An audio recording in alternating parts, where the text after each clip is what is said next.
Hey guys, welcome back to my YouTube channel. My name is Maretta from PNW Bettas, and today I'm going to be sharing with you the process of breeding and raising these fry from 0 to 4 weeks old.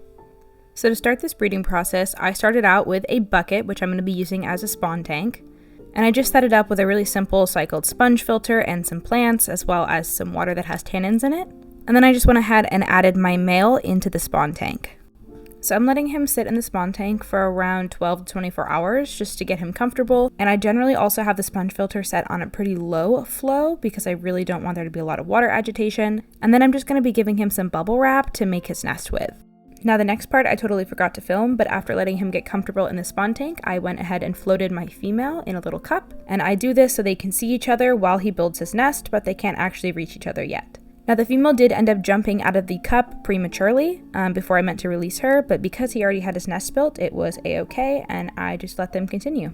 I generally like to monitor my pairs for at least 30 minutes after I release the female, just to make sure that the spawning behavior is productive and not just purely aggression. But these guys actually did really fantastic, and you'll see here at the end, they actually barely caused any damage to one another. I also forgot to mention this earlier, but as soon as the male starts building his bubble nest, I generally turn off the sponge filter as to not disturb it. This pair spawned super quickly and easily. I think it was only about 12 hours before I was able to get this footage of the eggs and the bubble nest.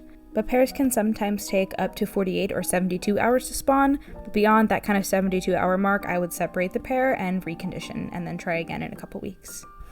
As soon as I have eggs in the bubble nest, I remove the female, and then the male stays in with the eggs until they are free-swimming fry, which takes about 3 days.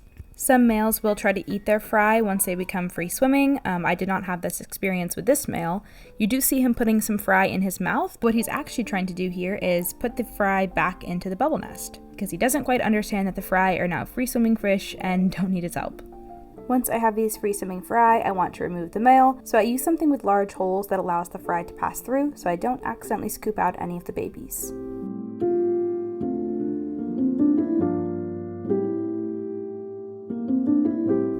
Now these next few videos give you a little bit of a better look at the pair that I bred, and these videos were actually taken pretty directly after spawning, so you can see that this male has absolutely no fin damage from breeding. This is pretty uncommon with longer finned bettas. Because their fins are so long and delicate, often it's super easy for them to tear when they're spawning due to bettas and their aggressive nature.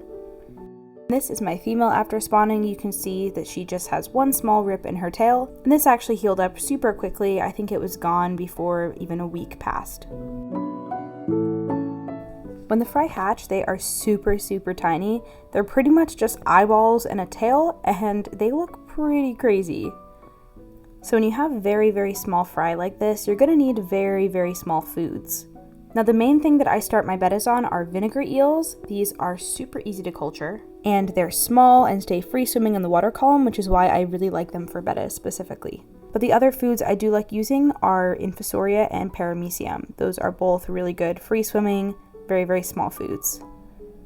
I use this type of bottleneck method to harvest my vinegar eels. This involves separating the vinegar eels from the vinegar, normally with something like filter floss, and then you put clean water on top and they can actually swim through the filter floss into the clean water. And then from there, you literally can just suck it up and put it into your spawn tub. Now I always start on a really small food like vinegar eels, and I'll generally do this for the first 1 to 3 days. After that 1 to 3 days, I'm going to go ahead and start hatching baby brine shrimp, which is another super common live food when breeding bettas, and this is mainly what I'm going to feed for the remainder of the time these babies are pretty small.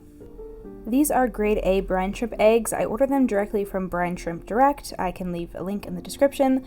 I think there is one that has a slightly higher hatch rate than this, but I haven't had any bad luck with these. These have worked great for me. I've used a lot of different brine shrimp hatcheries in the past, and this one and then the dish brine shrimp hatchery have been my favorite, but I actually lost a piece of my dish hatchery, so I'm not able to use it in this video.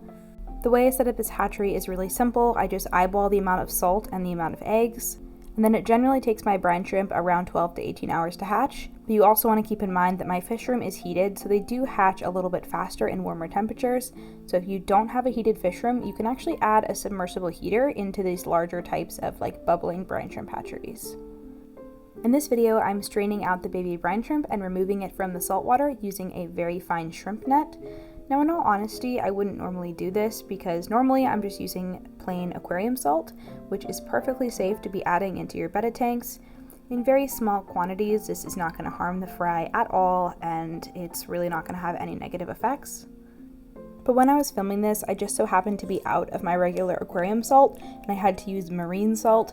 And it's really important that marine salt should never end up in your freshwater tanks. It is not the same as aquarium salt.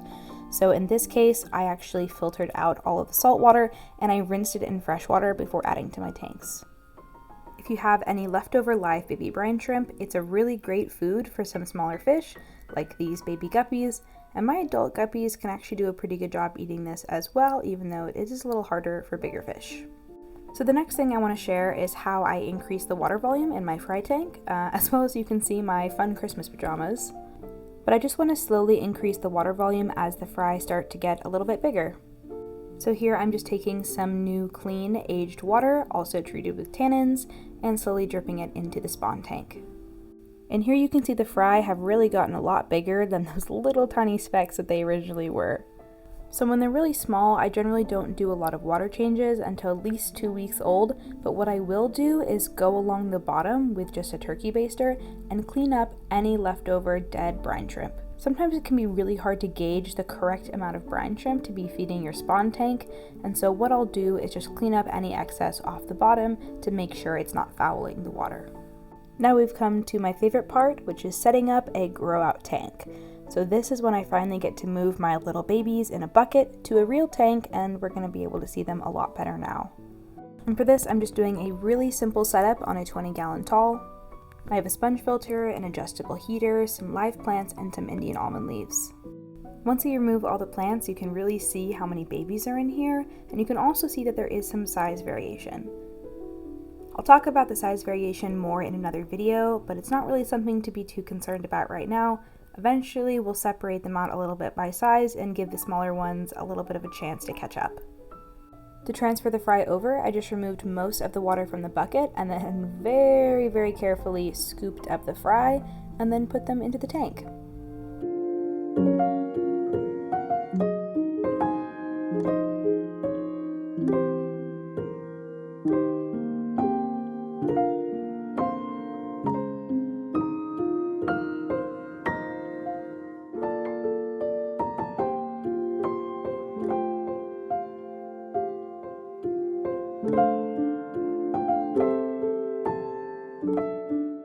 Now that we have all the babies in the tank, we can see them a lot more clearly.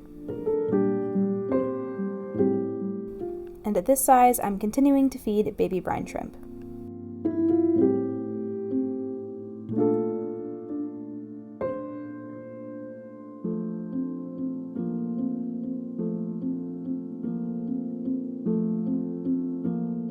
I also want to talk a little bit about temperature because I keep my spawn tanks pretty warm. In order for your fry to grow, you have to feed them a lot of food, but that also means that they have to be able to process that food. So you want your grow out tank to be pretty warm. Generally, I recommend a minimum of 82 degrees, but I've gone up to like 86. Now that these guys are getting a little bit older, I can also start introducing them to other food types. This is a cube of frozen Daphnia. This is generally one of the first frozen foods that I introduce because of its size. It is very, very small.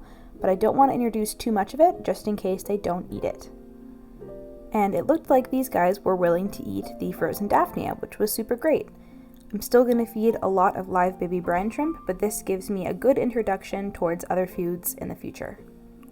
And now we're finally reaching around our 4-week mark. Now my fish are pretty small compared to some other 4-week bettas that you may see, but this is honestly completely fine. I've never been able to grow my fish super fast, but I still always get healthy adults in the end.